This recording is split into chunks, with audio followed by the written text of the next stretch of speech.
colporter, à médire, à détruire encore plus leurs relations. Malheureusement, c'est ce qu'on voit de plus en plus aujourd'hui, surtout à l'ère des réseaux sociaux. Notre religion nous ordonne de préserver, de maintenir l'entente et les liens entre nous. Allah Ta'ala il dit wa'tasimu bihablillahi jami'a wa la tafarraqu. Attachez-vous tous à la corde menant à Allah et ne vous divisez pas. Allah Ta'ala il dit wa in ta'ifatan min al-mu'minina iqtatalu fa aslihu baynahuma. Si deux groupes de croyants se combattent, réconciliez-les. Voilà ce que nous dit le Coran. Il te dit pas prends parti sans avoir écouté les deux versions. C'est souvent malheureusement ce qu'on entend aujourd'hui. Et met de l'huile sur le feu. Détruit encore plus la relation. Mais pourquoi vous faites ça? Pourquoi vous ne craignez pas Allah? Pourquoi vous refusez de suivre le Coran? D'éteindre le feu dès le début. Et si le feu il est trop grand, tu fais le nécessaire. Tasta'in billah. Tu demandes l'aide d'Allah. Et tu fais le nécessaire pour écouter les deux parties, pour essayer de les amener à une discussion apaisée, pour essayer de faire en sorte qu'ils s'entendent et qu'ils se réconcilient. Mais qui aujourd'hui cherche à réconcilier les gens? Allah Tabarak wa Ta'ala a dit dans le Coran que ceux qui réconcilient les autres auront de grandes récompenses. En réconciliant les gens, vous savez qu'est-ce qu'on gagne? Allah Ta'ala dit à la fin du verset wattaqullah la'allakum turhamun. Et craignez Allah afin que vous puissiez être touchés de sa miséricorde, pour que vous puissiez bénéficier de sa miséricorde. Subhanallah, tu réconcilies les gens, tu as bénéficié de quoi? De la rahma d'Allah Azza wa Jalla. C'est la plus belle chose que tu peux avoir dans cette vie et dans l'au-delà, d'être touché par la miséricorde d'Allah. Également, réconcilier les gens, c'est un moyen. C'est bien musulman.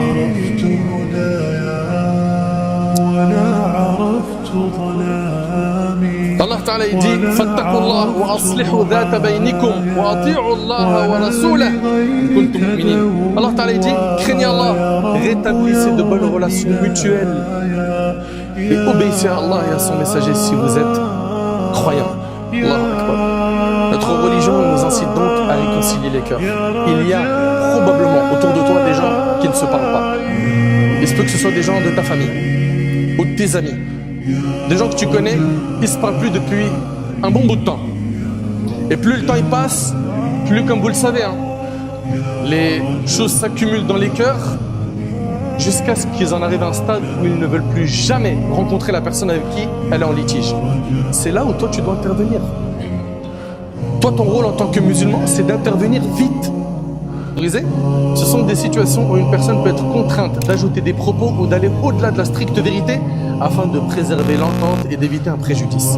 Le frère, il parle plus à l'autre frère. Toi, tu viens, tu dis à un de ces deux, mais en fait, il aimerait bien venir vers toi, mais juste laisse-lui l'occasion. Il regrette ce qu'il a fait, et c'est un mensonge. Mais toi, ton objectif à travers cela, c'est de réconcilier les cœurs.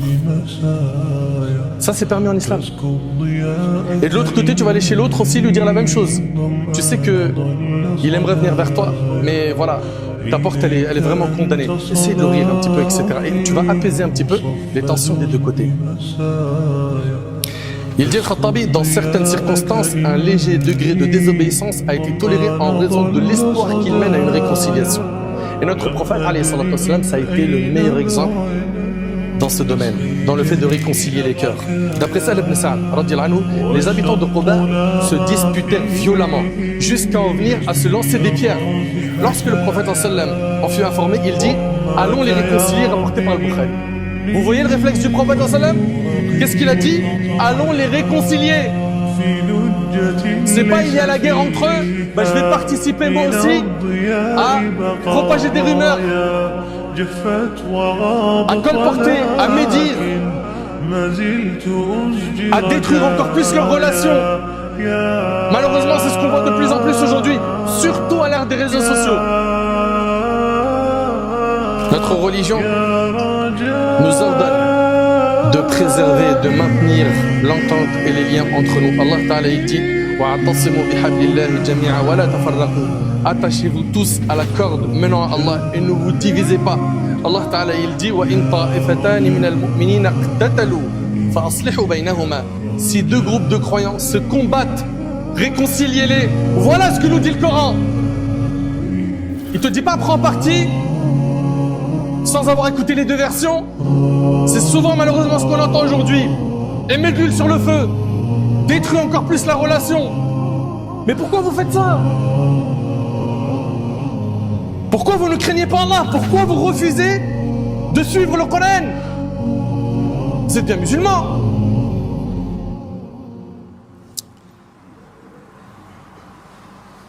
Allah Ta'ala il dit Fattakullah wa aslihu dhata baynikum wa ati'u Allah wa rasulah in kuntum mu'minin. Allah Ta'ala il dit craignez Allah, rétablissez de bonnes relations mutuelles et obéissez à Allah et à son messager si vous êtes croyants. Allahu Akbar. Notre religion nous incite donc à réconcilier les cœurs. Il y a probablement autour de toi des gens qui ne se parlent pas. Il se peut que ce soit des gens de ta famille ou de tes amis, des gens que tu connais. Ils ne se parlent plus depuis un bon bout de temps. Et plus le temps il passe, plus comme vous le savez, les choses s'accumulent dans les cœurs jusqu'à ce qu'ils en arrivent à un stade où ils ne veulent plus jamais rencontrer la personne avec qui elle est en litige. C'est là où toi tu dois intervenir. Toi ton rôle en tant que musulman c'est d'intervenir vite, d'éteindre le feu dès le début.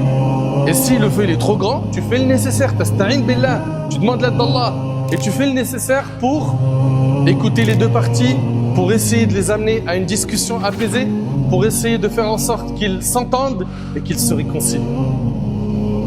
Mais qui aujourd'hui cherche à réconcilier les gens? Allah Tabaraka wa Ta'ala a dit dans le Coran que ceux qui réconcilient les autres auront de grandes récompenses. En réconciliant les gens, vous savez qu'est-ce qu'on gagne? Allah Ta'ala dit à la fin du verset Wattaqullah la'allakum turhamun. Et craignez Allah afin que vous puissiez être touchés de sa miséricorde, pour que vous puissiez bénéficier de sa miséricorde. Subhanallah, tu réconcilies les gens, tu as bénéficié de quoi? De la rahma d'Allah Azza wa Jal. C'est la plus belle chose que tu peux avoir dans cette vie et dans l'au-delà, d'être touché par la miséricorde d'Allah. Également, réconcilier les gens, c'est un moyen de pouvoir trouver le salut. Allah Ta'ala il dit وَمَا كَانَ رَبُّكَ لِيُهْلِكَ الْقُرَى بِظُلْمٍ وَأَهْلُهَا مُصْلِحُونَ. Il ne convient pas à ton Seigneur de détruire injustement des cités alors que ses habitants cherchent à s'amender, c'est-à-dire quoi? À s'améliorer, à se corriger. Chers frères, chères sœurs, parmi les récompenses que l'on obtient en réconciliant les gens, il y a ce que notre prophète sallam nous a rapporté dans le hadith qui est rapporté par l'imam Abu Daoud d'après Abu Darda. Le prophète sallam a dit: ne vais-je pas vous informer de ce qui est meilleur que le degré du jeûne, de la prière et de l'aumône? Est-ce que vous écoutez attentivement s'il vous plaît? Le prophète sallam a dit: ne vais-je pas vous informer de ce qui est meilleur que le degré du jeûne, de la prière et de l'aumône? Les commentateurs du hadith ils disent qu'il s'agit de ce qui est surrogatoire. Mais ça reste quand même quelque chose de grand. C'est-à-dire que ce qui arrive là, c'est meilleur que de jeûner, prier et faire des aumônes surrogatoires. Il dit bien sûr, le prophète Hassan m'a dit, réconcilier entre les gens. Car certes, la discorde entre les gens est celle qui rase. Je ne dis pas qu'elle rase les cheveux, mais elle rase la religion et c'est rapporté par Bouddha. Effectivement, quand il y a une discorde entre les gens, qu'est-ce qui se passe? Ils ne se parlent plus. Il y a de la médisance des uns vers les autres. Du mauvais soupçon, des calomnies, des rumeurs qu'on va faire circuler. Et tout ça, ça rase la foi. Tout ça, ça rase la foi.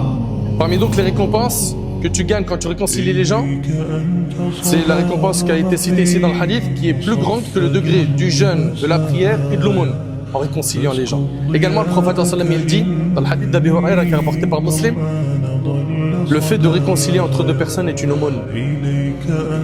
Subhanallah, t'as pas envie de gagner des récompenses auprès de ton Seigneur? T'as pas peur du jour où tu seras présenté au Seigneur des mondes? T'aimerais pas être à l'aise ce jour-là et avoir assez de bonnes actions pour valider ton examen, ton passage sur terre? Profite de l'occasion. Tu vois des personnes autour de toi, ils ne se parlent pas. Toi, tu vas faire le nécessaire pour les réconcilier. Pour réconcilier les gens, il y a des comportements à adopter. Premièrement, la sincérité. Tu fais ça lillah azza wa jal. Tu ne fais pas cela en recherchant un intérêt mondain. Certains pourraient peut-être aller dans cette direction de la réconciliation. Pourquoi? Parce qu'en faisant ça, il va profiter des contacts d'un tel. Il va lui ouvrir les portes du business, etc., etc., etc. Tu veux réconcilier les gens? sois sincère dans ta démarche et surtout, sois juste. Ça veut dire quoi? Ça veut dire que si tu vois quelqu'un qui est proche de ta famille et qui est fautif, tu le défends pas parce qu'il est de ta famille. Non, tu dois être le plus juste possible. Par rapport à cela, le prophète sallallahu alayhi wa sallam a dit: assurément les justes seront auprès d'Allah sur des chairs de lumière à la droite du tout miséricordieux. Il s'agit de ceux qui sont justes dans leur jugement au sein de leur famille et de ceux dont ils ont la charge, rapportée par l'imam Muslim. Pour terminer, les bienfaits de la réconciliation. Elle implante dans les cœurs la vertu du pardon et de l'indulgence. Quand tu vas réconcilier les gens et si tu t'y prends bien, eh ben, ça va faciliter aux gens de pardonner à autrui, remplaçant ainsi la rupture par l'amitié et la haine par l'amour. Elle permet de gagner des récompenses auprès d'Allah. Elle contribue à l'harmonie dans la société. Vous imaginez si nous on ne joue pas notre rôle d'être des médiateurs, d'être de ceux qui vont réconcilier les cœurs? Vous imaginez la société, elle va ressembler à quoi? Elle contribue donc, la réconciliation, à l'harmonie dans la société ainsi qu'une vie équilibrée. Elle mène au pardon mutuel entre les parties en conflit. Elle apporte le bonheur au cœur, libère les âmes de la rancune, de la haine, de l'animosité et de l'envie. Par contre, l'absence de réconciliation entraîne 1. La propagation de la corruption. Ton cœur va durcir. Le cœur est durci par les péchés. Et quand on ne parle pas à quelqu'un, quand on est en litige, malheureusement, Shaitan, il profite pour que tu fasses de la médisance sur lui, que tu penses de lui du mal, etc. etc. Donc l'absence de réconciliation entraîne la propagation de la corruption, l'endurcissement des cœurs, l'augmentation des péchés, la rupture des liens entre les proches, la perte des valeurs nobles et des bonnes mœurs. Chers frères, chères sœurs, on vient à la khutbah de Jumu'ah dans le but d'écouter un prêche, un sermon. La question qu'on doit tous se poser, c'est en sortant de ce prêche, après avoir terminé d'écouter ce discours, tu ressors avec quoi? Là, est-ce que vous pensez que moi j'étais sur le minbar juste parce qu'il faut occuper 20 minutes? Est-ce que vous pensez que nous on est réunis ici que pour vous dire des hadiths, des versets et vous sortez comme si de rien n'était? Non. Les croyants sont ceux qui écoutent et qui mettent en pratique ce qu'ils ont entendu. Donc deux choses. La première des choses, si toi tu t'es reconnu quand j'ai parlé de litige et tu ne parles pas à tes frères, tu ne parles pas à tes sœurs, fais le premier pas. Le prophète Sami, il a dit, le meilleur d'entre eux c'est celui qui commence par le salut, par le salam. Tu seras le meilleur auprès d'Allah. Parfois, on le sait, il y a des gens, ils ne méritent pas qu'on soit bienfaisant envers eux. Mais Allah Ta'ala, il mérite qu'on fasse ce bien pour lui ou non? Peut-être qu'un tel, il ne mérite pas que tu sois bon envers lui. Mais Allah Ta'ala, il mérite que tu fasses cet effort pour lui. Nous, on veut les plus hauts degrés du paradis. Ce passage sur terre, il est trop court. Il est limité. Il faut qu'on fasse des efforts. Quand Allah Ta'ala, il dit « Qad aflaha man zakkaha » a certes réussi celui qui a pu